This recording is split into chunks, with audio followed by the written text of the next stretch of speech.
Praise the lord. క్రీస్తునందు ప్రియమైన దేవుని బిడ్డలారా, మన ప్రభును రక్షకుడైన యేసయ్య పరిశుద్ధ నామములో ఈ ఉదయకాలమున మీ అందరికీ శుభాలు తెలియచేస్తూ ఉన్నాం. దేవుని వాక్యాన్ని చదువుకుందాం. పరిశుద్ధ గ్రంథము నుండి సామెతలు 6వ అధ్యాయము 6వ వచనాన్ని చదువుకుందాం. సోమరి చేమల యొద్దకు వెళ్ళుము, వాటి నడతలు కనిపెట్టి జ్ఞానము తెచ్చుకొను. ప్రియులారా, యువదీ కాలములో దేవుని వాక్యము ఈ విధంగా తెలియచేస్తూ ఉంది. చేమల యొద్దకు వెళ్ళండి, వాటి నడతలు చూడండి, వాటిని చూసి జ్ఞానము తెచ్చుకోండి అని దేవుని వాక్యము ఉదయ కాలంలో మనతో మాట్లాడుతుంది.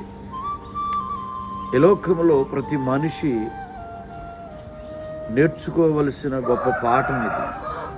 ఈ వాక్యములో మనుషుడు నేర్చుకోవలసిన పాఠం చాలా ఉంది. దేవుడు చేమల యొద్దకు వెళ్ళమన్నాడు అంటే ఏదో మనకి నేర్పించాలి, ఒక గొప్ప పాఠాన్ని, గుణపాఠాన్ని నేర్పించాలని ఆయన ఉద్దేశం. వెళ్ళమన్నాడు అని చెప్పాడంటే వెళ్ళాలి. ఎందుకు వెళ్ళాలి, వాటిని ఎందుకు చూడాలి, అవి మనకేం జ్ఞానం నేర్పుతాయి అని మీరు అనుకోవచ్చు. చేమలు సామాన్యమైనటువంటి జీవులు కాబట్టి అవి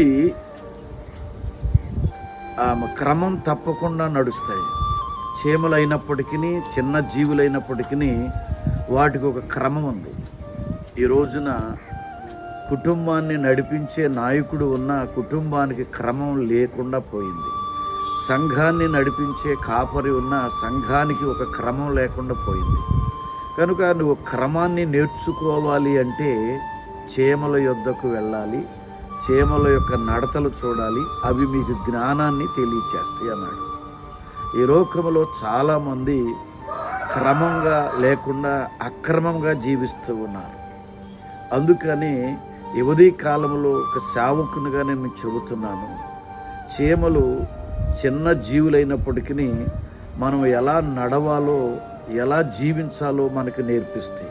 అవి వర్షాకాలానికి ఆహారాన్ని వేసవి కాలంలోనే సిద్ధపరచుకుంటాయి. చూడండి ఎంత ఆలోచన కలిగి ఉన్నాయో, ఎంత క్రమాన్ని కలిగి ఉన్నాయో. ప్రతి ఒక్కరూ కూడా దేవుని పిల్లలుగా మనము క్రమాన్ని కలిగి ఉండాలి, ఆలోచన కలిగి ఉండాలి. దేవుని వాక్యాన్ని మనము శ్రద్ధగా విని వాక్యానుసారంగా మనము జీవించాలి అని ఉదయ కాలంలో నేను మీకు జ్ఞాపకం చేస్తూ ఈ మాటలు ముగిస్తూ ఉన్నా.